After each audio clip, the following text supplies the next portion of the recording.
Hello everyone, good morning to all. This is lecture number 3rd of kinematics. In the last lecture we have discussed about types of motion, that is 1 dimension motion, 2 dimension and 3 dimension. Now we will discuss about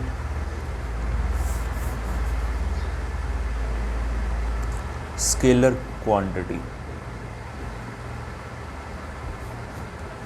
Scalar quantity and vector quantity. These are two main statement, or we can say definition in physics. Scalar quantity. What does a scalar quantity mean? The physical quantity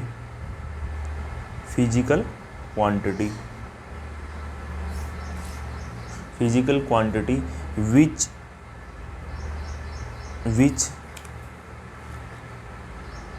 have only magnitude but no direction are called scalar quantities.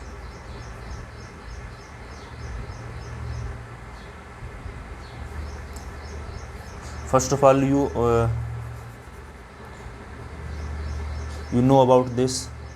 What does a physical quantity mean? A physical quantity is a thing which can be measured in physics. बच्चों physical quantity क्या है? ये वो चीज़ है जिसको हम क्या कर सकते हैं, मेजर कर सकते हैं. जैसे फोर्स, मास, वेट, एक्सेलरेशन, स्पीड, ये सारी क्या है, फिजिकल क्वांटिटी. इसका कंसेप्ट मैंने आपको, ठीक है, तो यूनिट नंबर 1 थी, उसके सेकंड लेक्चर के अंदर आपको मैंने मेंशन कर दिया था इसका कंसेप्ट. ठीक है, तो इसके अंदर क्या होगा, अगर हम बात करें स्केलर क्वांटिटी की, तो physical quantity which have only magnitude but no direction, यानी इनके अंदर सिर्फ इनका मैग्नीट्यूड होगा, इनकी कोई डायरेक्शन नहीं होगी. इसका फॉर एग्जांपल, इनके एग्जांपल बच्चों क्या है, mass length, time, distance. Mass length, time, distance, और भी काफ़ी एग्जांपल है, ETC. ठीक है, temperature, speed, work are the physical quantity. अब अगर हम इन पे कोई मैथमेटिकल ऑपरेशन अप्लाई करते हैं, यानी एडिशन, सब्ट्रैक्शन, मल्टीप्लिकेशन, डिवीजन, तो सिंपल जो हम नंबर्स होते हैं उन पे जो अप्लाई करते हैं, जैसे करते हैं उन, ठीक है, इनको भी ऐसे ही हम ट्रीट कर सकते हैं. यानी आप ये बोल सकते हो, scalar quantity can be treated like numbers, क्योंकि इनका मैग्नीट्यूड होगा.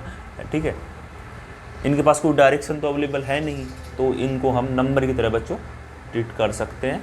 ठीक है, तो ये स्केलर क्वांटिटी थी. अब पढ़ते हैं vector quantity. Vector,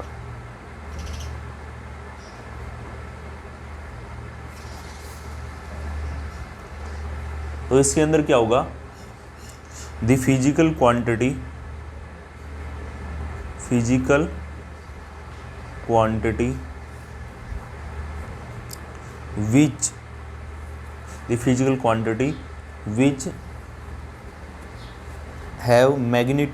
which have magnitude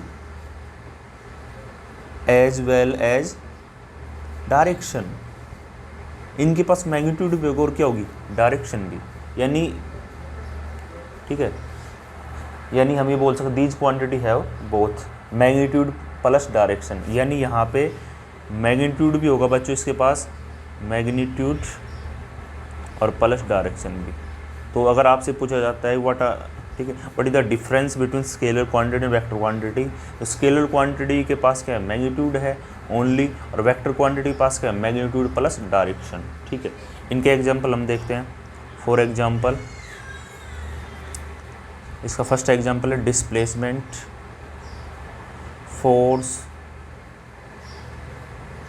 torque, displacement, force, torque, acceleration, velocity, acceleration, ETC. ठीक है, तो इसके काफ़ी एग्जाम्पल है. ठीक है, तो ये अब आज हमने पढ़ा है स्केलर क्वांटिटी और वेक्टर क्वांटिटी के बारे में। ठीक,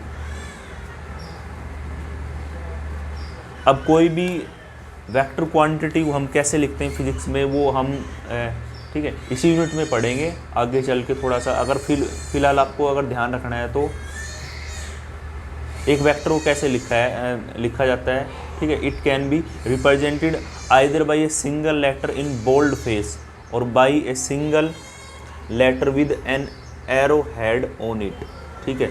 यानी अगर आपको वेलोसिटी को लिखना है, सपोज करो वेलोसिटी को लिखना है तो v लिख दिया, इस पे एरो लगाएंगे, ठीक है। ये v लिख दिया और वेक्टर क्वांटिटी तो क्या लगाएंगे, एरो। ये हम पढ़ लेंगे, ठीक है, इसमें कोई दिक्कत नहीं है।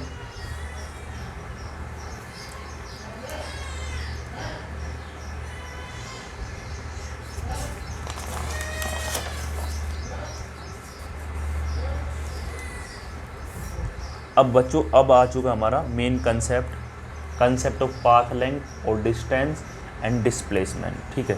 तो आज हम पढ़ रहे हैं पाथ लेंथ। पाथ लेंथ बोल दो चाहे इसको डिस्टेंस बोल दो, बोथ है सेम मीनिंग, ठीक है। तो ये कंसेप्ट ध्यान से समझना। The path length of an object, path length of an object in motion in a given time is the length of actual path traversed by the object in the given time, okay. तो ये मैंने क्या लिखा है, the path length of an object in A motion. Path का मतलब रास्ता और लेंथ मतलब यानी एक्चुअल में किसी जो ऑब्जेक्ट ने जब वो मोशन में था तो वो कितनी डिस्टेंस कवर किए, एक्चुअल में रियली कितनी डिस्टेंस कवर किए, वो क्या है, पाथ लेंथ है, ठीक है। ये डिस्टेंस बोल दो। The path length of an object in motion in A given time is the length of actual path, ठीक है, traverse by the object in given time. या हम ये भी बोल सकते हैं, ठीक है, ये भी आप लिख सकते हैं, मैं बोल रहा हूँ आप लिख लेना। The path length is the actual distance, the path length is the actual distance travelled by the object in the given time during motion. फिर से रिपीट कर रहा हूँ, the path length is the actual distance travelled by the object in the given time during motion, ठीक है। तो actual distance जो object cover up करेगा जब वो मोशन में होगा उसको क्या बोला जाएगा, पाथ लेंथ, ठीक है।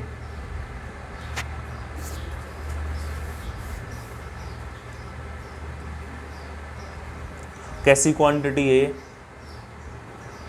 It is scalar quantity.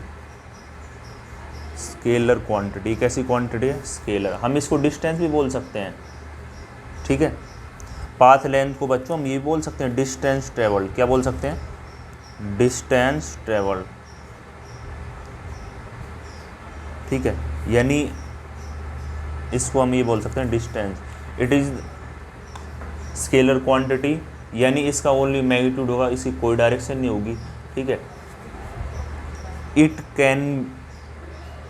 Can never be zero और नेगेटिव। ये कभी ज़ीरो या नेगेटिव नहीं होगी बच्चों, ऑलवेज क्या रहेगी, पॉजिटिव। डिस्टेंस कभी जीरो नेगेटिव नहीं होगी। और डिस्टेंस कैसी क्वांटिटी है, स्केलर क्वांटिटी है, ठीक है। अब बात करते हैं डिस्प्लेसमेंट की। और यूनिट क्या होगी इसकी, यूनिट क्या होगी, ऐसा यूनिट तो आपको पता है डिस्टेंस की क्या होगी, मीटर। और सीजियस क्या होगी, सीजियस सेंटीमीटर। आपको पता है यूनिट के बारे में, तो मैंने आपको फर्स्ट यूनिट हमने पढ़ी थी वहीं पढ़ लिया था, ठीक है। तो ये इसके बारे में कुछ इसकी क्वालिटी थी, पाथ लेंथ थी। अब हम पढ़ते हैं, ठीक है, नोट कर लेना अच्छे से। अब स्टार्ट करते हैं, पाथ लेंथ हो गए तो अब स्टार्ट करते हैं displacement.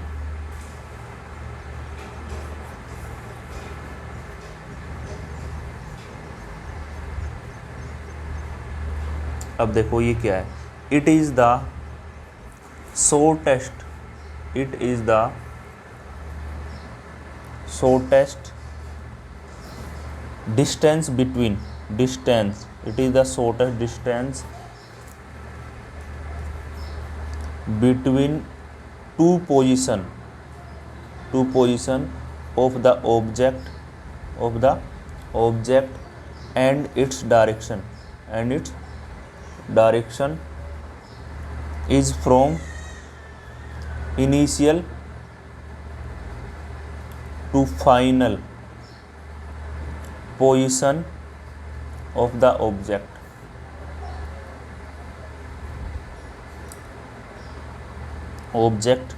during the given interval of time.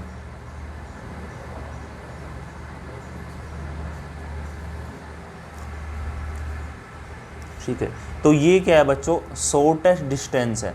कोई ऑब्जेक्ट अगर मोशन में था तो उसकी इनिशियल और फाइनल पोजीशन के बीच में जो, ठीक है, जितनी शॉर्टेस्ट डिस्टेंस होगी, या हम बोल सकते हैं स्ट्रेट लाइन डिस्टेंस जो होगी उसको क्या बोलेंगे, डिस्प्लेसमेंट। वेरी इंपॉर्टेंट टर्म है डिस्प्लेसमेंट। अभी इसका कंसेप्ट अच्छे से हम क्लियर करेंगे बाई एन एग्जाम्पल, अच्छे से एग्जाम्पल लेंगे, कोई दिक्कत नहीं है, ठीक है। तो ये था। अब ये किस टाइप की क्वांटिटी है, इट इज़ वेक्टर क्वांटिटी। तो ध्यान रखना कि distance is scalar and displacement is vector quantity, क्योंकि इसके पास दोनों चीज़ हो सकती है, मैग्नीट्यूड भी और डायरेक्शन भी। It may be positive, can लिख लो, कैन बी पॉजिटिव, नेगेटिव और ज़ीरो। अब ये पॉजिटिव भी हो सकता है, नेगेटिव भी हो सकता है और ज़ीरो भी हो सकता है। अब एक एग्जाम्पल से इसको हम अच्छे से समझते हैं। एक सिंपल एग्जाम्पल लेते हैं, अभी बात कर लेते हैं, दो एग्जाम्पल ले लेंगे। चलो एक ट्राइंगल आपके पास ए बी सी, ठीक है। अब आपका टारगेट क्या है, आपका टारगेट ये है, अभी मान लो जितनी भी डिस्टेंस होगी, ये कुछ भी है डिस्टेंस, ठीक है। तो आप मान लो यहाँ पॉइंट पे ए पे हो और आपको जाना है सी पे, पॉइंट ए से आपको कहाँ जाना है, सी पे। तो आप ऐसे जा सकते हो, ए से बी जाओ और बी से फिर सी आओ, या फिर डायरेक्ट आप क्या जा सकते हो, ए से सी। अगर आप डायरेक्ट जाओगे ए टू सी जाओगे ना, इन डिस्टेंस कितनी कवरअप की, ए सी की ना, तो ये हमारा हो गया डिस्प्लेसमेंट। ये क्या होगा, डिस्प्लेसमेंट मेन चीज़ है, क्योंकि ये आपकी, ठीक है, इनिशियल पोजीशन थी और ये फाइनल पोजीशन है। इन दोनों के बीच का शॉर्टेस्ट डिस्टेंस तो बच्चों यही बनेगा, इनिशियल और फाइनल पोजीशन के बीच का शॉर्टेस्ट डिस्टेंस तो यही बनेगा। तो ये होगा डिस्प्लेसमेंट। अगर आप पहले ए टू बी जाते हो एंड फिर बी टू सी, यानी आपने कवरअप की ए बी प्लस, यानी ए टू बी जा रहे हो, फिर B to C, A B plus B C, तो ये आपका टोटल क्या होगा, डिस्टेंस, ठीक है। तो एक चीज़ आप ध्यान रखना कि डिस्टेंस में be equal to displacement, otherwise तो उससे ज़्यादा ही मिलेगा। डिस्टेंस हमेशा डिस्प्लेसमेंट से ज़्यादा मिलेगा। अगर स्ट्रेट लाइन पाथ है तो दोनों इक्वल मिलेंगे, ठीक है। यानी ये आप माइंड में रखो, डिस्टेंस उससे ज़्यादा, ठीक है, ज़्यादा मिलेगा डिस्प्लेसमेंट से, ठीक है। क्योंकि मैंने बताया डिस्प्लेसमेंट कैसा है, शॉर्टेस्ट पाथ है, ये तो शॉर्टेस्ट डिस्टेंस है, ठीक है। तो एक एग्जांपल से ये समझ लिया।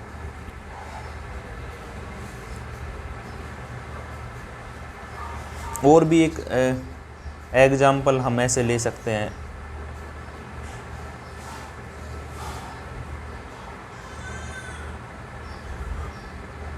ये रेक्टेंगल बन गया, suppose it to be square. ये मान लो स्क्वायर है, ठीक है।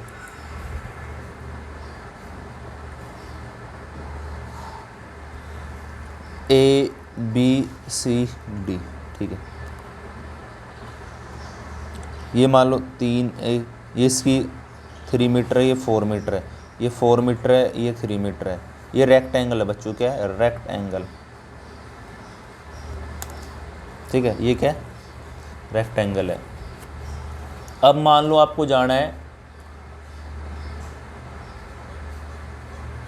ए से सी पे जाना है, ए पॉइंट से सी पे जाना है, तो आप ऐसे जा सकते हो डायरेक्ट अलोंग द डायगोनल, जा सकते हो बिल्कुल, ठीक है, या फिर आप ऐसे जा सकते हो। तो हम एक बार तो इस केस के अंदर कैलकुलेट करें, एक बार इस केस के अंदर। अभी मान लो आप ऐसे जा रहे हो A to D, D to C, या फिर ए टू बी और बी टू सी, तो आप कितनी कवर अप करोगे distance, A B plus B C, यानी ए बी कितना है 3 metre, A B is 3 metre and B C is 4 metre, यानी कितना आ गया 7 मीटर।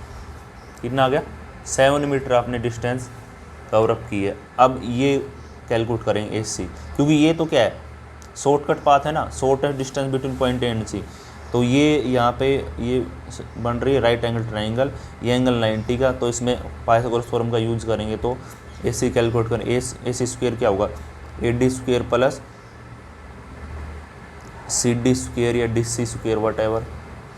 ए डी कितना है 4 का स्क्वायर, 3 का स्क्वायर कितना हो गया 16 plus 9।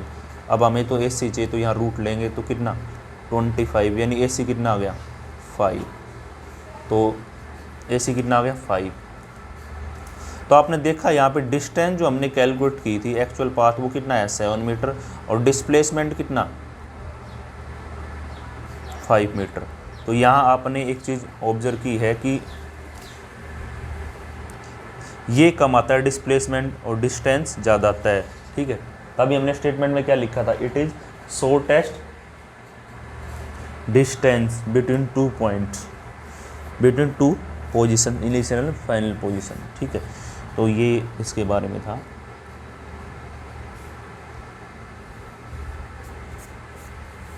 I hope you will enjoy this lecture, और बाकी हम अगले लेक्चर में पढ़ेंगे। Be safe and stay at home.